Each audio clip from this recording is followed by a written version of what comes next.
Yeah, I would say balancing the family life and my kids and running is super difficult. Because I've already decided that I'm going. So it's like, are you going to make this a laborious, torturous journey, or are you going to try to have the best time possible? It's also been hard watching like everybody run, and I want to be out there with them. I think it's important to remember that it's not about the destination, it's about the journey.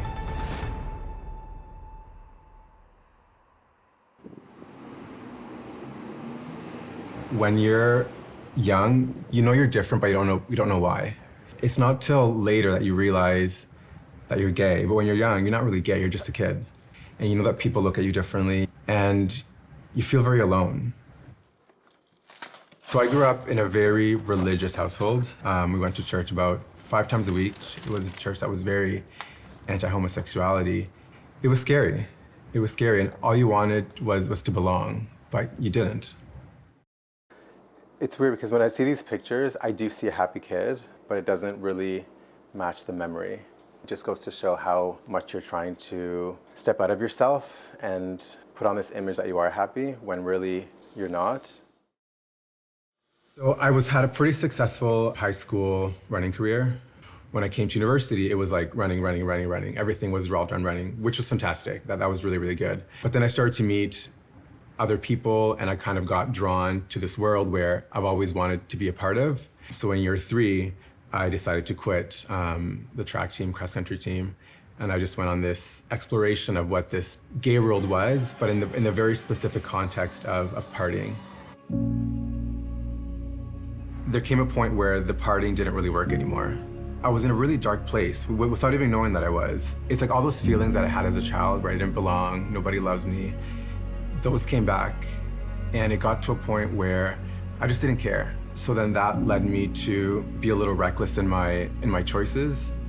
And after a few times of playing with fire, I eventually was diagnosed with HIV. When I started to tell people, it wasn't as hard as I thought it would be, because I'm not ashamed anymore. It's who I am, and it's part of my story. And that's okay.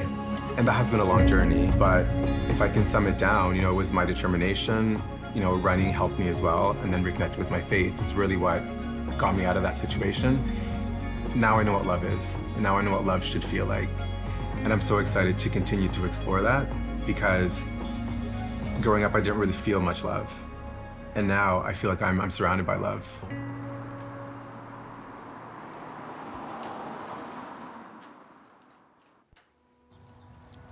So far, my journey has been a little challenging. And it's been challenging because, well, I fractured my leg. I was frustrated because I knew that I wouldn't be able to run. And I just thought about, what if I can't run anymore? I would be devastated. All right, keep going. Tired? All right, you got much better at it. It broke my heart to see her cry like that, but I also just told her, you know what, this is just part of the journey, and you just we take the next step and you'll get back to it.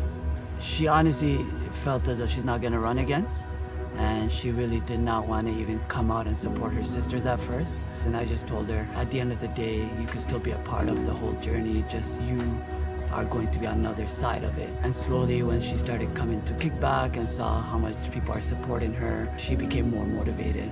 And she said, you know what, Dad, I just want to get back to it, so whatever I have to do, I'm going to do it. And that was nice to hear, so. No problem. Otherwise, your movement's really good. Like, you can bend your knee well, you can straighten it well. It's just, I think there's a little bit of weakness that happened after a few weeks of being in the cast, being on crutches, and obviously there was pain for a little while. So I think this left leg's just a little bit weaker from that. But I think we'll start to exercise you little by little, and pretty optimistic for you to be good for October. Yeah. How do you feel? Good. Yeah? Sure. Thank you. Yeah, you did great. I need to already know. So you got to sleep, and then one knee you extend, and then you My advice to anybody that has a goal is like for any sport, just do your 100% best in it. Because if you're doing like half percent, then what's the point of doing it? What's the point of putting so much work, effort, and time into it when you're not putting your 100% best? So you should always do your 100% best in whatever you want to do. Usually I do 3 times, but you guys are struggling, so.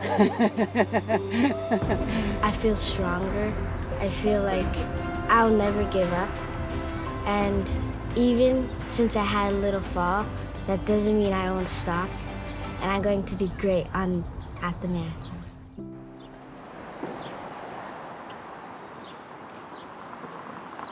So I have a little something.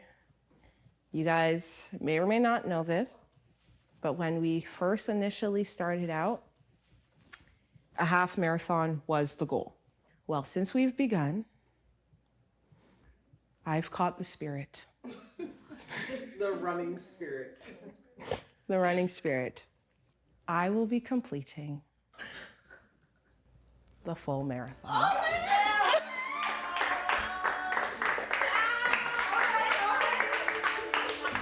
Last week, we officially signed up to do the marathon, and 15 women from the Run Club signed up to do a half marathon as well. And to see that, like, what I'm taking on is inspiring people to figure out and live their best lives too. It's like, it's encouraging, and it also like holds me up too, because now it's like, oh, you about to back out? Like, you really can't back out. So that's like a beautiful encouragement, seeing the progress in myself, but also seeing like how it's impacting people.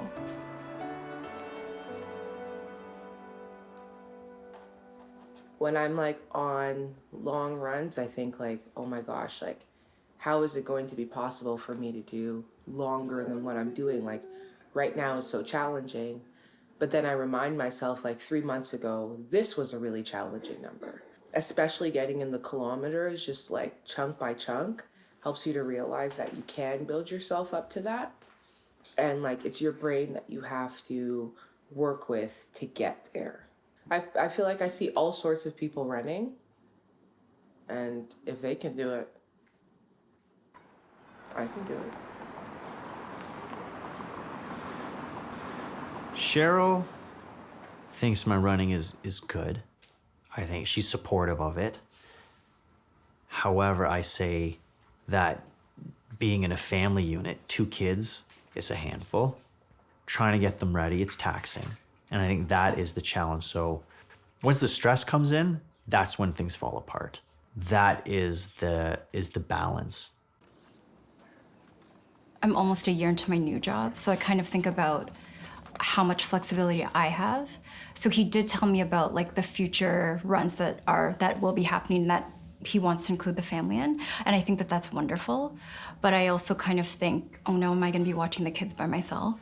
Reality is I might have to be with them a lot, and I love spending time with them, but raising 2 kids is really hard, especially 2 small ones. And I also don't want to take him away from like all of the celebrations and all the training that like is involved with that. So it's always a battle that I kind of have with myself, because I want him to kind of be aware of my needs too. But overall I'm like super happy that he's doing it. It's for him, and it's a good example for our kids, but I would be lying if I said it wasn't hard.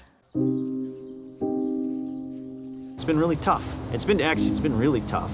Kind of tougher than I thought. I thought this summer would have been like really good for running. I envisioned running like almost like every day, if not every second day. So I would say balancing family life, like the kids and running, is the biggest challenge about right now for the marathon. It's not the destination, it's the journey. What does the journey mean to me? I would say the journey means that it's the process, it's the ups and downs, how you handle them. Yeah, I think like what I was saying is sometimes it's hard.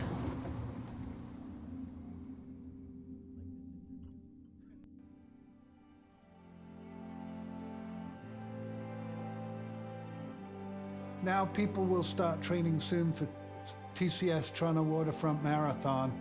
That's the one massive weekend. People from 75 countries, 25,000 runners, crews from everywhere.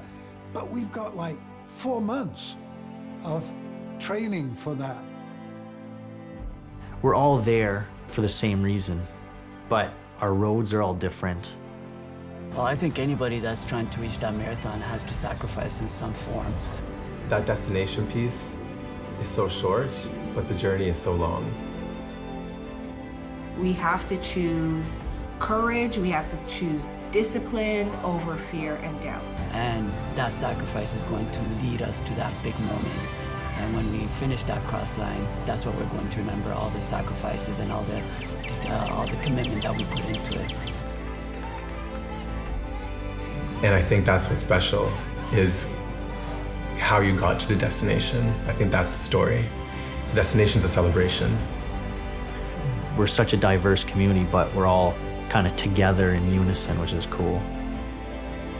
We get to decide that this is going to be exciting, and ultimately we'll get the beautiful outcome of completion. 1, nothing good ever comes easy. And number 2, you can't do it on your own. So let's all come together and have an amazing celebration over the next 4 months. And on the weekend of October 14th to 16th, we'll be there together.